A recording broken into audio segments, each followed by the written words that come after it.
we would like to invite the Vice Chairman of the Parliament of the Republic of Indonesia, Bapak Priyo Budi Santoso, to give his brief remark on this Congress of Indonesian Diaspora 2012.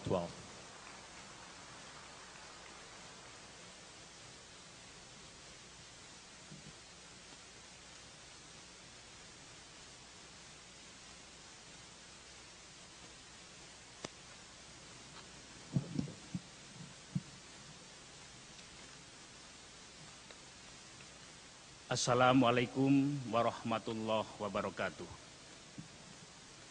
Salam diaspora. Salam diaspora. Indonesia sebagai sebuah negeri, nation state, merupakan anugerah terbesar yang diberikan Tuhan kepada kita. Memang hari ini telah ada negara-negara besar, Amerika Serikat, China, Rusia, India, tetapi kini belum ada di jagat ini berdiri sebuah negeri seperti Indonesia yang terbentang luas, terdiri dari ribuan pulau-pulau, ribuan suku dan etnis, dan ratusan dialek dengan bahasa-bahasa unik lokal. Beruntung kita pernah dilahirkan di negeri yang bernama Indonesia. Anugerah Tuhan yang tak kalah besarnya ialah negeri kita diberikan kekayaan alam yang luar biasa kaya raya. Negeri yang dikenal elok, dikenal sebagai negeri rayuan pulau kelapa, Zamrud Khatulistiwa. Negeri yang nenek moyangnya dikenal luas sebagai Raja Kelana. Itulah Indonesia, saudara sekalian. Saya terperanjat membaca buku yang menggegerkan yang ditulis oleh Profesor Arisio Santos, seorang geolog besar dari Brasilia, menulis buku yang dahsyat yang berjudul Atlantis, The Lost Continent That Finally Found, tahun 2005.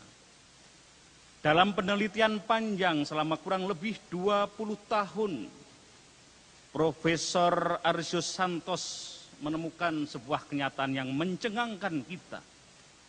Ialah peradaban hebat yang namanya Atlantis itu, reruntuhan Atlantis itu, ternyata berada di kawasan yang sekarang bernama kawasan Indonesia.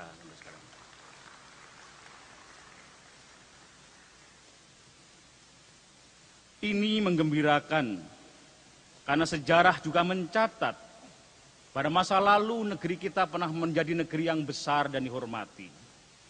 Saya sebut diantaranya adalah munculnya kehebatan kerajaan Mojopahit.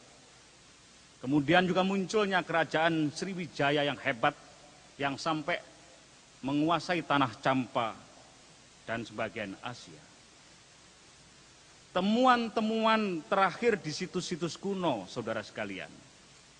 Betapa hebatnya ketika kita mendengarkan pemberitaan itu, bahwa di situs-situs kuno yang ada di berbagai candi di belahan dunia itu ternyata menggambarkan, ada yang menggambarkan bahwa moyang kita sebagai maharaja diraja saat itu disembah oleh berbagai pakaian simbol-simbol dari berbagai warna bangsa-bangsa lain. Dan ternyata artefak-artefak itu menunjukkan berbagai warna orang yang menyembah raja diraja itu berasal dari artefak-artefak di Yunani kuno, di Afrika, di Eropa, di Amerika Latin. Saya hanya belum tahu apakah di Amerika Serikat juga ada itu. Yang mengindikasikan adalah bahwa moyang kita pada masa lalu ternyata disuyuti, disembah, dihormati oleh warga-warga negara bangsa lain. Saya jadi teringat ada tembang yang pernah disuarakan oleh anak-anak kita. Nenek moyangku orang pelaut, gemar mengarung luas samudra, menerjang ombak tiada takut, menempuh badai sudah biasa. Itulah gambaran dari kehebatan kita, saudara sekalian. Kehebatan negeri yang sangat kita cintai. Dan hari ini di Convention Center ini, di Los Angeles, sejarah telah kita rajut. Kita ingin merajut kembali kebesaran-kebesaran dengan menyatukan kembali serpian-serpian semangat kekeluargaan yang berserak dari seluruh dunia. Keberadaan diaspora Indonesia adalah bukti konkret penerimaan masyarakat dunia terhadap apa yang saya namakan dengan sebagai world citizen, penduduk dunia. Dan ini sekaligus merupakan aset yang besar nilainya bagi penguatan silaturahmi antar kita yang dilahirkan di Indonesia, atau kita yang punya ikatan batin dengan Indonesia, atau yang pernah punya derajat keturunan Indonesia, siapapun kita sekarang, warga negara Indonesia atau warga negara lain yang mencintai Indonesia. Salah satu tema besar yang dibahas diaspora pada hari ini dan tadi kita saksikan dalam konklusi, dalam kesimpulan tadi, ialah di sebuah session yang juga saya hadir bersama dengan 7 anggota parlemen kami yang hari ini hadir, membicarakan tentang imigrasi dan kewarganegaraan ganda.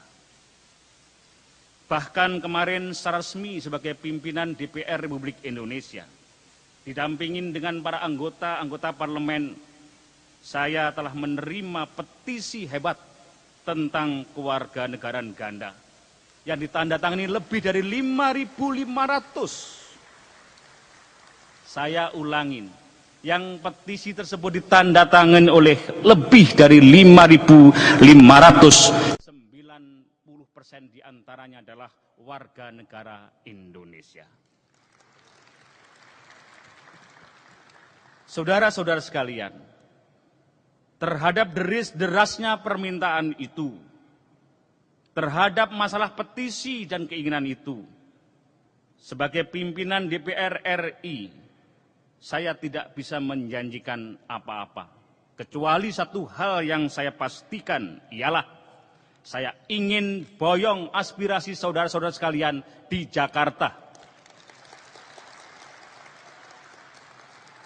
Saya dan seluruh anggota parlemen semalam rapat dan kami pastikan hal ini akan segera kami rundingkan dengan Presiden Republik Indonesia untuk mencari ikhtiar formula jalan keluar mengenai masalah-masalah ini.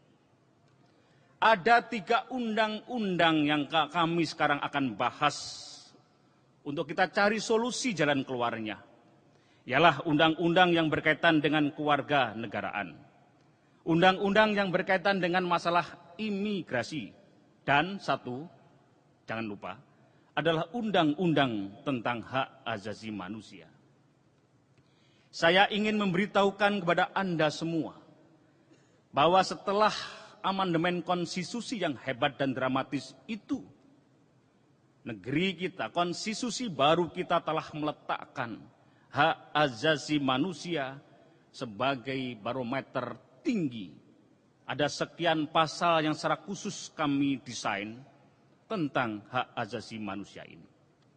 Salah satu maklumat yang penting adalah warga negara bebas memilih bertempat tinggal di negaranya, meninggalkan negaranya, dan kembali ke negaranya.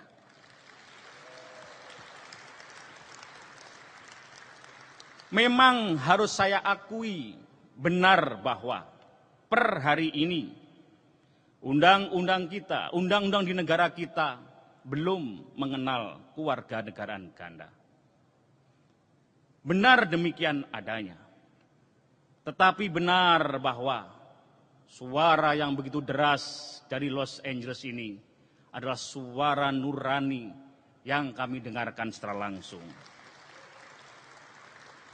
Benar bahwa di Jakarta terjadi perdebatan antara nasionalisme dengan universalisme, antara nilai-nilai kebangsaan, identitas sebagai bangsa yang cinta tanah air, dengan nilai-nilai hak asasi manusia. Tapi saya terperanjat, semalam saya cari di lewat Mbah Google. Saya ingin tahu apa pendapat Bung Karno sebagai bapak bangsa kita mengenai nasionalisme. Saya ingin kutip. Bung Karno berkata, nasionalisme Indonesia ternyata bukanlah nasionalisme yang sempit, melainkan perpaduan antara internasionalisme dan humanisme. Sebagai pimpinan Parlemen Republik Indonesia, saya dan teman-teman seperti mendapat new blood, darah baru. Bahwa ternyata pendiri Republik ini, salah satu pendiri, Bung Karno pun mengakui nasionalisme yang harus dibangun di negeri kita ini adalah nasionalisme yang luas, yang juga bercita rasa antara perpaduan antara humanisme, internasionalisme, nilai-nilai kemanusiaan, dan nilai hak-hak asasi manusia. Tepuk tangan untuk Bung Karno. Memang saya lanjutkan itu, Mbah Google ini. Di situ Bung Karno mengutip, kenapa saat itu gandrung sekali terhadap nilai-nilai nasionalisme itu. Rupanya Ernest Renan, seorang filsuf besar Prancis pada saat itu, selalu dikutip dalam pidato-pidato Bung Karno, yang dikatakan nasionalisme yang merupakan awal kebangkitan, kecintaan tanah air itu berasal dari hasrat untuk bersatu. Le désir d'être. Aduh, bahasa Prancis saya tidak tahu. Tulisannya le désir d'être. Pak Dino tolong nanti dibantu saya. Kemudian saya coba artikan apa? Itu hasrat untuk bersatu sebagai negeri yang dicintainya negeri. Ternyata itu toh yang membangun negeri kita. Di mana rumah kebangsaan kita yang sekarang kokoh berdiri, itu dibangun atas nilai-nilai nasionalisme itu, saudara sekalian. Nah, pada saat demikian itu diaspora hadir pada saat yang tepat, pada momentum tepat. Selain dari Amerika Serikat, di tengah-tengah kita hari ini juga hadir dari saudara-saudara kita diaspora yang berasal dari semua 5 benua. Betul? Saya kemarin saksikan dari Qatar, dari Timur Tengah, dari Jerman, dari Calgary, Kanada, dari Australia, dari Jepang. Saya melihat Pak Duta Besar Jepang kita, saya melihat Duta Besar kita Singapura juga hadir. Ini adalah pertemuan yang luar biasa. Diaspora ini mengajak kita untuk mengingat sedikit, saudara sekalian, tradisi dari orang-orang Tionghoa, sahabat kita itu, yang tinggal di luar daratan Cina. Mereka dikenal sebagai Overseas China dan telah menjadi meteor baru dengan jumlah yang kurang lebih 3,7% dari seluruh penduduk Cina, sekitar 100 juta Overseas China. Dan mereka telah berhasil memberikan kontribusi besar sehingga kita tahu sekarang Cina keluar sebagai naga raksasa baru dalam perekonomian dunia. Sebenarnya kalau kita runut, negeri kita pun, nenek moyang pun, suku-suku di negeri kita pun juga mempunyai tradisi seperti itu jauh hari sebelumnya. Suku Jawa, Minang, Bugis, Batak, Sunda, semua saja. Bahwa kita ingat ada orang-orang Banyumas membentuk seruling mas. Kemudian orang-orang Minang membentuk Gebu Minang, membentuk arek-arek Surabaya di mana saya berada, dan seterusnya dan seterusnya. Dan ini mengingatkan kita pada tahun-tahun lalu, ketika kebangsaan kita mulai kita rajut, lahirlah saat itu Jong Java, Jong Ambon, Jong Celebes, Jong Isrametenbon, Jong Batak. Dan itu bercampur baur dengan beberapa orang-orang kebangsaan yang hebat, keturunan Arab, keturunan Cina terutama, dan keturunan-keturunan lain. Ini yang merajut nilai-nilai kebangsaan kita, saudara sekalian. Dengan demikian, saya boleh simpulkan dengan bahasa yang jelas, terang dalam pandangan saya. Diaspora ini merupakan upaya mengumpulkan tulang belulang yang berserak dalam tubuh negeri kita yang yang terbagi dari berbagai lini lapisan muka bumi di beberapa benua kita ini. Dari mulai Amerika, Timur Tengah, Eropa, Australia, semua saja. Dengan satu alasan, ialah cinta kepada tanah leluhur kita. Bayangkan, saya ulangi, bayangkan, ribuan diaspora Indonesia, para perantau-perantau itu, para pengelana itu, diaspora Indonesia dari 5 benua hadir tumplek-blek di Los Angeles ini. Bayangkan, datang berduyun-duyun mulai dari New York sampai Cape Town, dari Ottawa, Calgary saya dengar kemarin, sampai ke Melbourne, dari London sampai ke Tanah Maghribi, Dubai, Qatar, Hong Kong, dari New York, Rio, dan Tokyo. Semua aja seperti di dalam nyanyian itu. Bayangkan itu semua sekarang hadir di sini. Dari diaspora ini, optimisme kita bangkit kembali terhadap kemajuan negeri kita, insya Allah akan semakin membuncah, saudara sekalian. Ini adalah suatu luar biasa. Dan yang datang di sini ternyata adalah orang-orang Indonesia atau mempunyai kaitan dengan Indonesia dari beragam profesi. Saya dengar ada yang mulai dari buruh kasar, tidak apa-apa.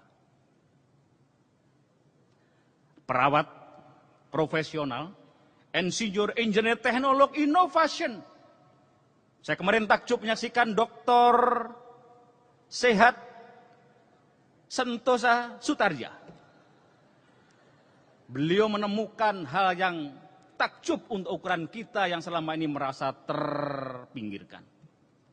Bayangkan kalau kemudian ahli-ahli teknologi keturunan Indonesia menyebar dengan nilai-nilai itu. Kita berterima kasih kepada Dokter Sehat Sentosa Sutarja. Tepuk tangan untuk beliau. Nama Sentosanya mirip-mirip saya, berarti saya ingat Sutarja. Kita juga bergembira kemarin mendengarkan Dr. Ibrahim Rasul dan juga sahabat saya Dr. Sri Mulyani Indrawati di Jakarta, sahabat saya beliau. Dengan berbagai beragam itu, saudara sekalian.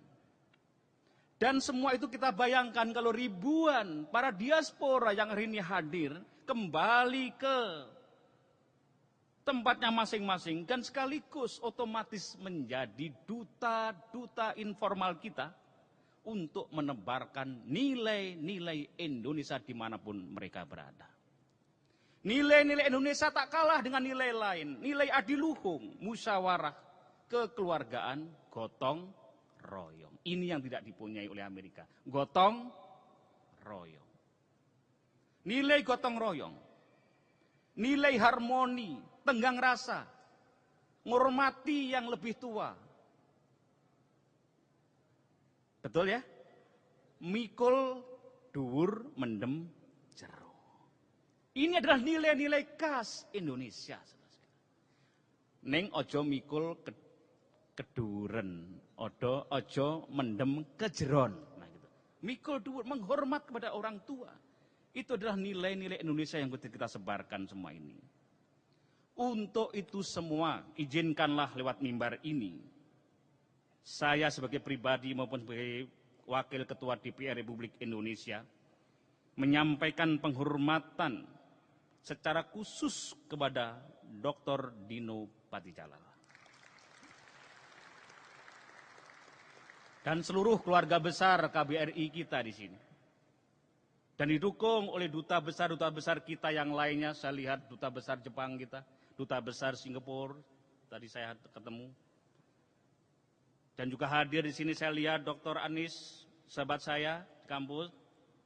Pak Khairul Tanjung, Ketua KNPI kita, Taufan, Adinda, tokoh-tokoh banyak sekali di sini, nggak bersahabat, Pak Din Samsudin kemarin ada, oh Mas Bara Hasibuan dari Harvard University, sudah lulus belum?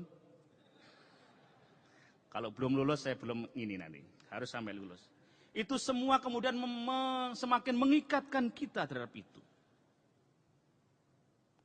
Dr. Dino, Anda telah memulai pekerjaan besar dan saya apresiasi tinggi terhadap itu semua.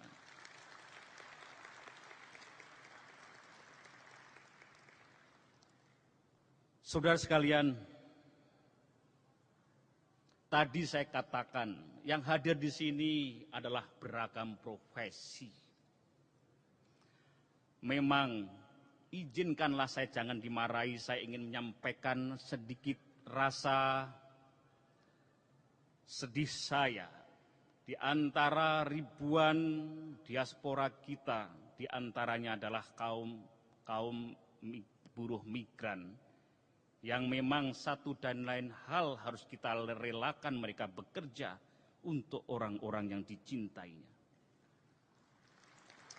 Semua kita kemarin bangga mendengarkan prestasi-prestasi hebat dari inovasi-inovasi.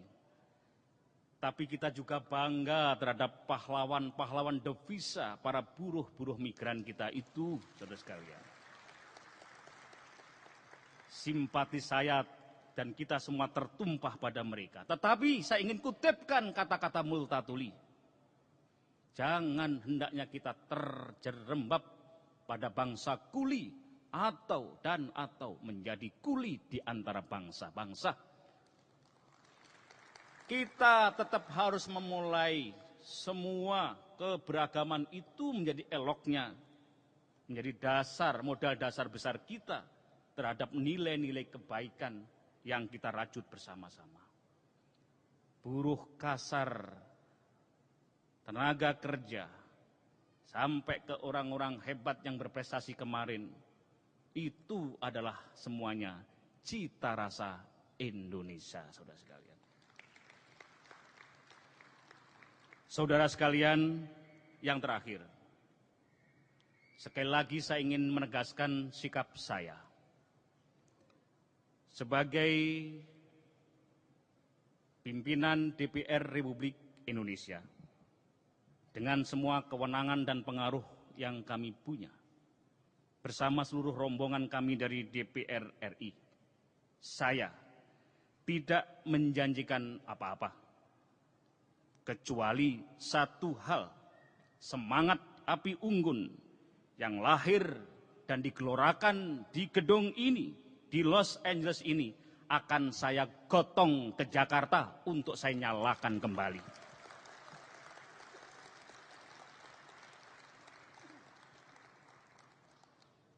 Besarlah bangsaku, jayalah negeriku. Wassalamualaikum warahmatullahi wabarakatuh. Salam diaspora.